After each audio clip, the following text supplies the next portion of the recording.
सत्यकथा तृतीयोध्याया. आता बघा, सूत सांगून आले, हे गुरुजन मी पुढे आणखी सांगत आहे ते ऐका. पुन्हा उल्कामुख हा एक राजा होता. तो जितेंद्र असून दर दिवशी देवळात जाऊन ब्राह्मणांना दान देऊन समाधानी ठेवी. त्याची पत्नी सुद्धा शीलवती व सुंदर कमलवर्ण होती.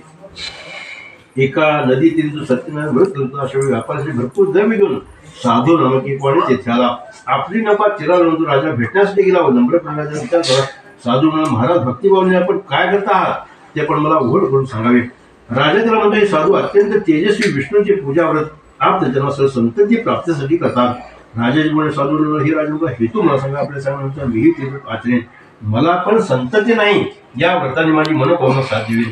राजाने त्याला सत्यनारायण सांगितले. नंतर साधूने व्यापार पूर्ण करून तो आनंदाने घरी गेला. त्याने आपल्या पत्नीला हे संततीदायी व्रत सांगितले. म्हणाला, जेव्हा आपल्या संतती होईल तेव्हा मी व्रताचे आचरण करील. असे साधूने लीलावती नामक आपल्या पत्नीला सांगितले. तदनंतर ती लीलावती भार्या पत्नी धर्मानुसार आनंदित चित्ताने वागत असताना सत्यदेवसाठी गरुड राहिली. थोडी 10व्या महिन्यात कन्या झाली.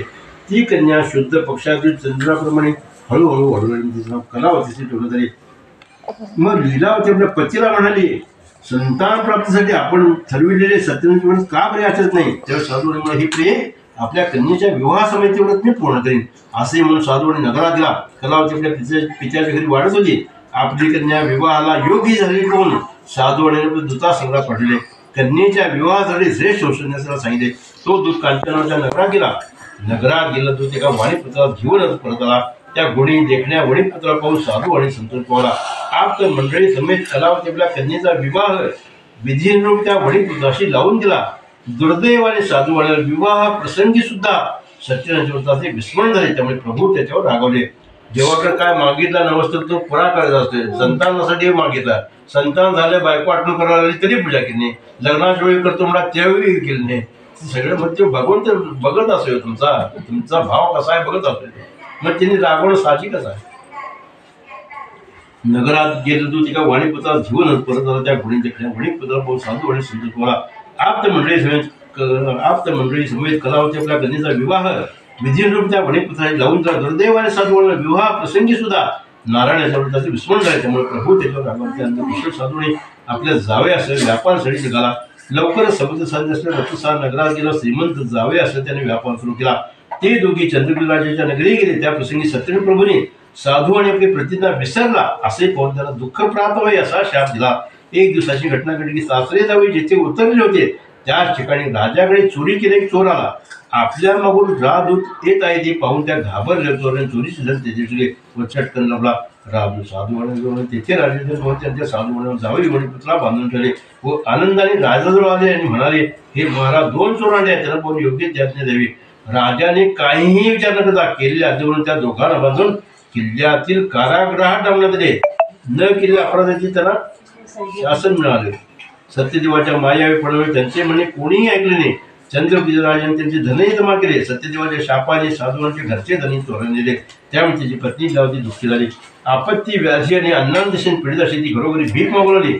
तिची मुलगी कलावती तशी सर्व भटकू लागली. एक दिवस भोकेली ती एका ब्राह्मणाच्या घरी गेली. त्यावेळी आजच्या सगळे सत्यव्रत चालले होते. तिथे शांत चित्तेपासून कथा ऐकल्यावर तिने सत्यनारायणकडे वर मैदानाचे प्रसाद भक्षण करून ती घरी आली. तिच्या आईने कलावतीस प्रेमाने विचारली, मुली रात्री तू उशिरापर्यंत कुठे होतीस? तुझ्या मनात काय आहे? तेव्हा ती कन्या कलावती आईला तात्काळ म्हणाली, आई मी रात्री ब्राह्मणाच्या घरी इष्टसिद्धी देणारे अर्थात सत्यनारायण केले पाहिजे. मुलीचे ते बोलणे पण ती वणिकाची पत्नी आनंदाने सत्यनारायणच्या पूजेच्या तयारी झाली. तिने आपल्या आप्त बांधवासमोर सत्यनारायणची पूजा केली व पती आणि जामात आपल्या घरी लवकर परत येऊन माझ्या पतींचे व जावई यांच्या व्रतास क्षमा करावी अशी सत्यदेवाची वारंवार प्रार्थना केली.